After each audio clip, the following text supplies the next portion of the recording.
We're not meant as humans to sit in front of a computer to make a spreadsheet for 8 hours.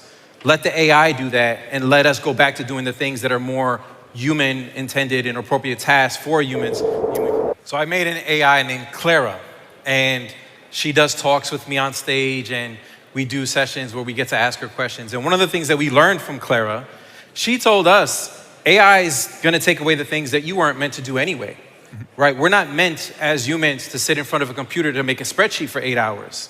Let the AI do that and let us go back to doing the things that are more human intended and appropriate tasks for humans, human connection, creativity, critical thinking, connecting in person. I've met more people in the last couple of years because of AI than I ever have in my life. And AI has enabled me to do that. And now with agentic automations, you're gonna find that you can go out and do more things like this in person while your other tasks are getting done by your AI.